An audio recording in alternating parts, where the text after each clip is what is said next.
ሰላም ሰላም ቤተሰቦቼ እንደምን አላችሁ? እንዴት ናችሁ? ከኔ ጋር ሁሉም ሰላም እግዚአብሔር ይመስገን። በዛሬ ቪዲዮ አራቱንም ስሌቶች የያዘ ነው ይዤላችሁ መጣው። በባለፈው እያንዳንዳቸውን መደመር፣ መቀነስ፣ ማካፈል፣ ማባዛት ሰርተናል። አሁን ደግሞ አራቶችንም እንዴት አድርገን መስራት እንዳለብን ምን ያህል እንደሚለያዩ እስከ መጨረሻ እናያለን ማለት ነው።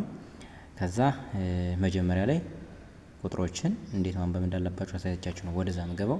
እስከ መጨረሻው ድረስ አብራችሁ ብትከታተሉኝ ታተርፋላችሁ ብዬ አስባለሁ። እስከ መጨረሻ ተከታተሉኝ። እንጀምር።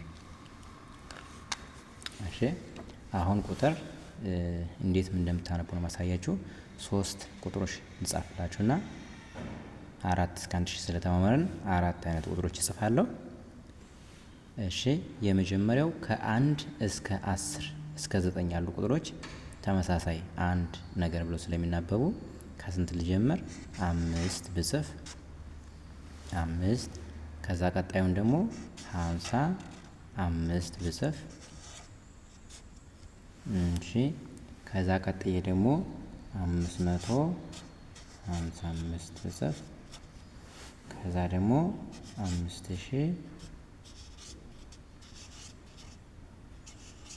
5004 ዲጂት ያለው ቁጥር ማለት ነው።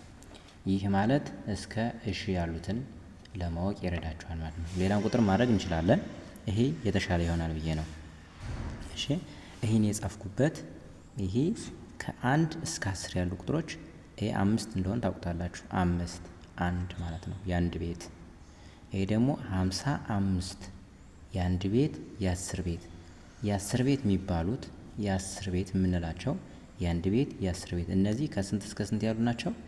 ከ10 ጀምሮ እስከ 99 ያሉ ቁጥሮች የ10 ቤት ይባላሉ። ማለትም የአንድ ቤት የ10 ቤት 100 ሲሆን ሌላ ተጨማሪ አለ። እንዴት ተብለው ነው የሚጠሩ? ይህ 10 ይባላል። 10 20 ሲሆን ደግሞ 20 የአንድ ቤት የ10 ቤት 30 ሲሆንም 30 የአንድ ቤት የ10 ቤት 99 ቢሆንም እንኳ የአንድ ቤት የ10 ቤት ከ1 እስከ 99 ያሉት የአንድ ቤት የ10 ቤት ተብለው የነበረ 3 ቁጥር ሲሆን ግን የ100 ቤት ሚል ይመጣል። ከዚህ ጋር እንየው። የአንድ ቤት የ10 ቤት የ100 ቤት አሁን ይሄ 5 ነው መጀመሪያው። ስለዚህ የ100 ቤት ስለሆነ 500 ብለን እንጠራለን። 500 የአንድ ቤት የ10 ቤት የኛው ደግሞ 55 555 ያው ቤቱ የነገረን ለዛ ነው። የአንድ ቤት የ10 ቤት የ100 ቤት 100 የሚባል ጨመርበታል። 5 ብለን 100። ከስረኛው ስንሄድ የአንድ ቤት የ10 ቤት የ100 ቤት የሺ ቤት አያችሁ። የአንድ ቤት የ10 ቤት የ100 ቤት የሺ ቤት። ስለዚህ ይህ 5 የአንድ ቤት ስለሆነ ይህ ደግሞ የ10 ቤት ስለሆነ 50 የ100 ቤት ስለሆነ 5 ብለን 100 ይህ የሺ ቤት ስለሆነ 5 ብለን ሺ የሚባል ነገር ነው የምናስገባ ማለት ነው። ስለዚህ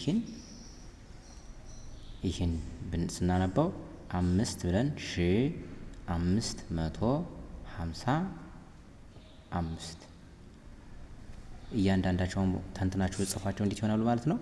ከዚህ ጋር 5000 3 ዜሮውን ይዞ ከዛ ይሄኛው ደግሞ 500 2 ዜሮውን ይዞ ይሄኛው ደግሞ 50 1 ዜሮውን ይዞ ይቅርታ ከሽፈን ይጻፍ 50 ይችኛዋ ደግሞ 5 የመጨረሻ ሁሎችን ስደምሯቸው እንደዛ ይመጣሉ ማለት ነው። ኦኬ ይሄን እንደዚህ ይሄንም ሲዘረዝሩት እንደዛው ነው የሚሆነው 50 እና 5 ነው የሚሆነው ማለት ነው። ስለዚህ እስከ ሺ ድረስ ያሉ ቁጥሮች እንደዚህ ነው የምታነቡ። ሌላ ከዚህ ከ5 ልውጣና ልጻፍላችሁ። ለምሳሌ 6 እንደዚህ ቁጥር ብጽፍ ስንት ነው ማለት ነው? የአንድ ቤት የ10 ቤት የ100 ቤት። ይህም ምን እናነባለን? 6 እንልና 100 እንላለን። ከዛ 2 የ10 ቤት ስለሆነ 25 ስለዚህ 625 ተብሎ ይጠራል ማለት ነው። 625 ይሄ 3 ቁጥር ስለሆነ ማለት ነው። 4 ቁጥር ሲሆን ሺ የሚባል ነገር አለ።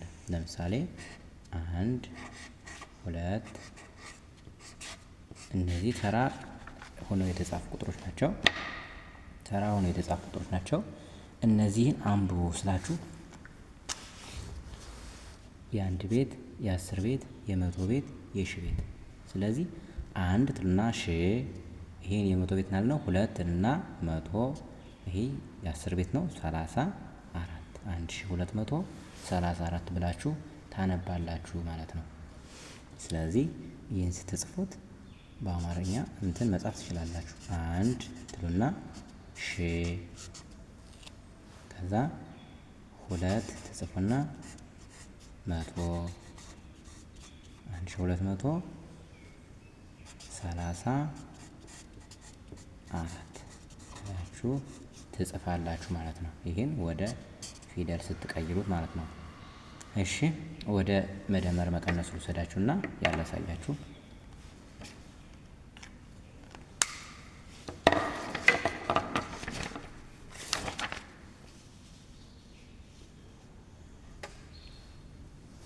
እሺ ይህን ስናይ መደመር ይላል። ከዚህ ጋር መደመር እናሳያችሁና ወደ መቀነስ እንሄዳለን። ልዩነታቸውን የሁሎችን አብረን እናያለን ማለት ነው። አሁን ለምሳሌ 6 ሲደመር 3 ይህ መደመር ሲሆን ነው። 6 ሲቀነስ 3 መቀነስ ሲሆን 6 ሲባዛ በ3 ከዛ መጨረሻው 6 ሲካፈል ለ3። ይሄን እያንዳንዳቸውን እንዴት እንደሆነ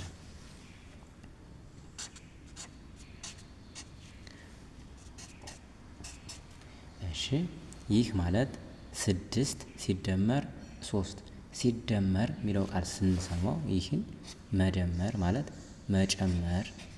መጨመር የሚለው ጋር ስለሚሄድ ይህንና ይህ በአንድ ላይ መጨመር ማለት ነው። ከዚህ ጋር የሆነ 3 ነገር አለ፣ ከዚህ ጋር 6 ነገር አለ። በአንድ ላይ ስናደርገው 9 ሚል ይሆናል ማለት ነው። መቀነስ ማለት ደግሞ ከነበረን ላይ ማንሳት ማለት ስለሆነ 6 ሲቀነስ 3 ከ6ቱ ላይ 3ቱን ስናነሳ ስንት ይሆናል? 3 በዛው ልዩነቱን እያየን ከዛ 6 ሲባዛ የሚል ምልክት ደግሞ ማብዛት ያንን ነገር በዚህኛው ቁጥር ያህል ማብዛት ማለት ነው። ይሄን የነበረን 6 በ3 ጊዜ ማብዛት 3 እጥፍ ማለት ነው። 3 እጥፍ ጊዜ ማብዛት ማለት ይህ አንድ ነበር፣ መጀመሪያ አንድ ነበር። ከዛ 3 እጥፍ ስናደርገው 3 እንደዚህ ያህል ቁጥር ማለት ነው። 6 ሲባዛ በ3 ማለት 3 ይሄን ያህል ቁጥር። ያ ማለት ምን መሰላችሁ? 6 6 6 እንደዚህ ማለት ነው። 1 2 3 6 ሲባዛ በ3 ማለት ልክ እንደዚህ ነው። ከዛ እነዚህን 6 እና 6 18 ማለቴ 12 6 እና 6 12 ከዚህ ጋራ 18 በአጠቃላይ ስንት ይሆናል ማለት ነው? 18። ይህ ጊዜ ቤት ይባላል። ደፍተራችን ጀርባ ድሮ የተጻፈ ያንን አይነት ብትዙ በጣም አሪፍ ነው። እሺ ማባዛት ብቻ እንደዚህ ነው። ከዛ ወደ ማካፈል ስንሄደው 6 ሲካፈል ለ3 6 ሲካፈል ለ3 ማለት 6 ነገሮች አሉ። የፈለጋችሁ ምሳሌ መውሰድ ትችላላችሁ። 6 ማርከሮች አሉ። 6ቱን ማርከሮች ለ3 ሰዎች ስናካፈል ማለት ነው። ይህ ማካፈል 6ቱን ለ3 ሰዎች እኩል ማካፈል ማለት ነው። ስንት ይደርሳቸዋል?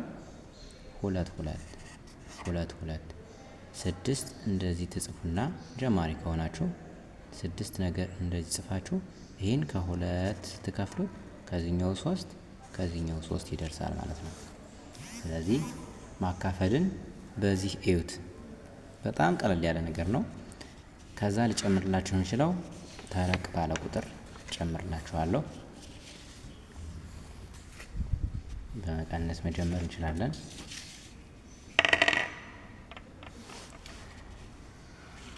ተለቅ ባለ ቁጥር ለምሳሌ በስንት ልጀምርላችሁ? በ100 ልጀምር። 100 አለ ሲቀነስ 2 ሲደመር ማድረግ እንችላለን። 100 ሲደመር 2 ከዛ 100 ሲባዛ በ2 መቶ ሲካፈል ለሁለት። እነዚህን አራት ነገሮች እስኪ እናያቸው። አሁን ይህ ከመቶ ብር ላይ 2 ብር ስናወጣ ከመቶ ብር ላይ 2 ብር ስናወጣ ስንት ይቀረናል? ከመቶ አንድ ስናነሳ 99 ከመቶው አሁንም አንድ ስናነሳ ስንት ይሆናል? 80 98 እንደዚህ እንጽፋለን ማለት ነው። ከዛ አሁን ደግሞ ሲደመር ማለት ደግሞ ሲጨመር ብያችኋለሁ። ከመቶ ላይ 2 ስንጨምር መቶ ነበረን 2 ስንጨምር ስንት ይሆናል? 102 እንደዚህ ነው የሚጻፈው። ከዛ መቶ ነበረን በሁለት እጥፍ ስናደርገው ስንት ይሆናል? መቶ ነበረን 2 እጥፍ ማለት በሁለት ስናባዛው መቶና መቶ 200 ማለት ነው። 200 ይሄ እንዴት ይባዛል ብትሉኝ መቶን እንደዚህ እንጽፋለን ሲባዛ በሁለት እንዲናደርግና 2 ጊዜ 0 0 2 ጊዜ 0 0 2 ጊዜ 1 2 እንደዚህም አለ ወዳሽ ማባዛት። እሺ ሌላው ማካፈሉ 100 ብር አለን። 100 ብር ለሁለት ሰዎች እኩል ማካፈል ነው። 100 ብር ለሁለት ሰዎች እኩል ማካፈል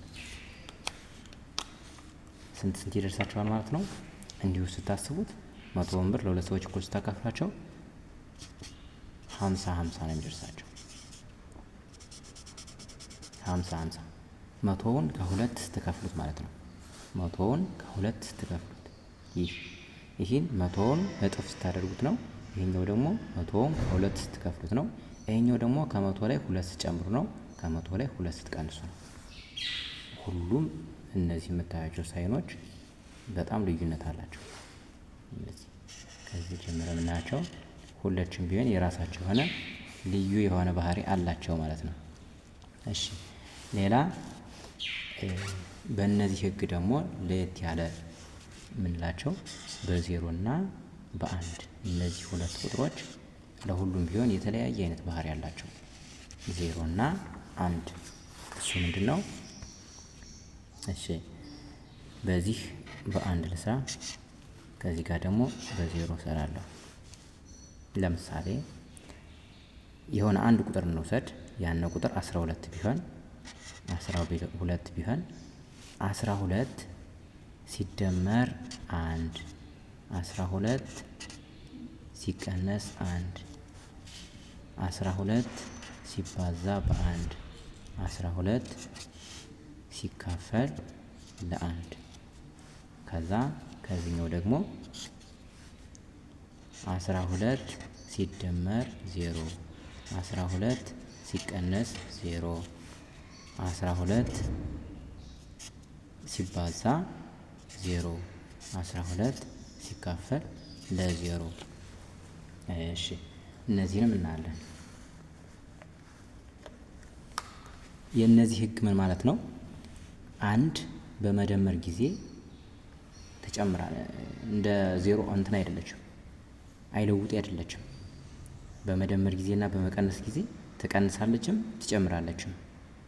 ስለዚህ 12 ሲደመር 1 ከ12 ላይ 1 ሲጨምር 13 ይመጣል። 12 ሲቀነስ 1 11 ይመጣል። በማባዛትና በማካፈል ጊዜ ግን አንድ አይለውጥ ናት። በማባዛትና በማካፈል ጊዜ አንድ አይለውጥ ናት። ከዚህ ጋር በትኩረት ይዩልኝ። 0 እና 1 አይለውጥ የሚሆኑባቸውን ቦታዎች ማየት ያስፈልጋል። በማባዛትና በማካፈል ላይ አይለውጥ ናት። ለምን ነው አይለውጥ የተባለችው? 12 ሲባዛ በ1 12ን አንድ ጊዜ ስናበዛው ዙሮ አይለወጥ ራሱ 12 ነው የሚሆነው። ራሱ 12 ይሆናል። ከዛ 12ን ለአንድ ሰው ወስደን ስንሰጠው ሙሉ 12 ነው የሚደርሰው። ስለዚህ በማባዛትና በማካፈል ጊዜ አይለውጥ ናት ማለት ነው። ማለት አትቀይረውም። አይለውጥ እንላታለን። አትቀይረውም ቁጥሩን ማለት ነው። በመደመርና በመቀነስ ጊዜ ብቻ ነው የምትቀይር። ከዚህኛው ስንሻገር ዜሮ ናት። ዜሮ ደግሞ አይለውጥ የምትሆነው በመደመርና በመቀነስ። አንድ በማን ነበረች? በማባዛትና በማካፈል ነበረች። ዜሮ ደግሞ በመደመርና በመቀነስ ነው አይለውጥ የምትሆን። ምክንያቱም ከ12 ላይ ዜሮን ስትጨምሩበት ባዶ ስትጨምሩ ማለት ነው። ምንም ነገር ወስዳችሁ ጨመርኩ ስትሉ ዞሮ 12 ራሱ ቁጥሩን ማለት ነው። ከ12 ላይ ዜሮን ስትቀንሱ ዜሮ ምንም ናት ባዶ። ስለዚህ 12 ነው። ከዚህ ጋር አይለውጥ የሆነ ማለት ነው። በማባዛትና በማካፈል ግን ለውጥ አለው። ይኸው ከዚህ ጋር አለ 12 ሲባዛ በዜሮ አይደለም። 12 ሚሊየን ሲባዛ በዜሮ ዜሮ ነው የሚሆነው። ማንኛውም ቁጥር በዜሮ ከተባዛ ዜሮ ነው። እንዴት መሰላችሁ? አሁን ይህን ቁጥር ልጻፍ። 1 2 3 6 ይህን ስናነባው አሁን 1236 ይሆናል። ይህን ቁጥር ስናበዛው በዜሮ ይህን ሲባዛ በዜሮ ብንል ዜሮ ነው። እኩል ነው ዜሮ። ማንኛውም ቁጥር በዜሮ ከተባዛ ዜሮ። ይሄን ያዙልኝ። ከዛ 12 ሲካፈል ለዜሮ ስንት ነው? ይሄን ዜሮ ሲካፈል ለ12 እና 12 ሲካፈል ለዜሮ ይለያያሉ። 12ን ብር ወስዳችሁ ባዶ ላይ መጣል ማለት ነው። ወይም ደግሞ ባዶውን ወስዳችሁ ለ12 መስጠት ነው። ይህን ለእናንተ ልስጣችሁ። ምን ይመስላችኋል?